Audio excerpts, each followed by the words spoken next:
السلام علیکم ورحمۃ وبرکاتہ۔ امید ہے تمام دوست احباب خیر و عافیت سے ہوں گے اور میری تمام مائیں بہنیں بھی خیر و عافیت سے ہوں گی۔ رب تعالی آپ جہاں کہیں بھی ہیں، رب تعالی آپ کو خوش و خرم رکھے اور رب تعالی کی مدد، رب تعالی کا فضل اور کرم آپ کے ساتھ شامل حال رہے۔ آج آپ حضرات کی خدمت میں ایک وظیفہ لے کر حاضر ہوا ہوں، لیکن وظیفہ کی طرف بڑھنے سے پہلے آپ سے ایک گزارش ہے کہ آپ ہمارے چینل کو سبسکرائب کر دیں۔ سبسکرائب کرنے کے بعد بیل دبا دیا کریں تاکہ ہماری ہر آنے والی ویڈیو آپ تک آسانی سے پہنچ سکے اور آپ ہماری ویڈیو سے مستفید ہو سکیں۔ جب بھی ہمارے کسی ویڈیو سے، ہمارے کسی وظائف میں سے کسی وظیفہ سے آپ کو فائدہ پہنچے تو آپ نے یہ فائدہ دوسری انسانیت کو بھی پہنچانا ہے۔ وہ فائدہ آپ نے کیسے پہنچانا ہے کہ آپ ہماری ویڈیو کو لائک اور شیئر کر دیا کریں تاکہ جس طرح آپ کو فائدہ پہنچا اسی طرح باقی انسانیت کو بھی فائدہ پہنچے۔ باقی یہاں پہ ایک اور بات بھی آپ سے عرض کرتے چلا جاؤں کہ یہ جو وظائف بتائے جاتے ہیں ان کا مقصد یہ ہوتا ہے کہ ہمارا رب تعالی سے تعلق مضبوط ہو جائے۔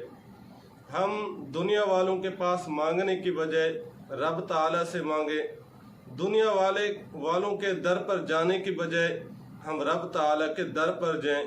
یہ مقصد ہوتا ہے ان وظائف کا۔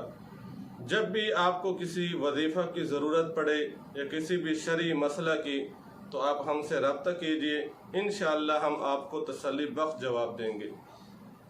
تو وہ وظیفہ کہ بعض بچے ایسے ہیں جو بیٹھنے بولنے میں طبی عمر سے زیادہ وقت لے لیتے ہیں۔ بچہ اگر 2-3 سال کا ہو گیا ہے پھر بھی نہیں چل پاتا تو اس کے لیے آج ایک نہایت مجرب، بارہا آزمودہ عمل لایا ہوں جس کے کرنے سے انشاءاللہ آپ کا بچہ چلنے کے، بولنے کے قابل ہو جائے گا۔ وہ وظیفہ کیا ہے کہ رب تعالیٰ کے 2 طرح کے نام ہیں۔ بعض نام وہ ہیں جو ذاتی ہیں، ذاتی نام اللہ تعالیٰ کا ایک ہے، اور بعض نام صفاتی ہیں یعنی جو 99 نام ہیں۔ ان میں سے رب تعالیٰ کا ایک نام ہے یا متین۔ آپ نے اس کا ورد کرنا ہے، وظیفہ کرنا ہے، عمل کرنا ہے۔ عمل کی ترتیب کچھ اس طرح سے ہے کہ آپ نے زیتون کا تیل لے لینا ہے اور زیتون کے تیل پر 1111 مرتبہ یا متین پڑھنا ہے۔ زیتون کے تیل پر 1111 مرتبہ آپ نے یا متین پڑھنا ہے۔ یہ پڑھ کر آپ نے زیتون کے تیل پر پھونک مار دینی ہے۔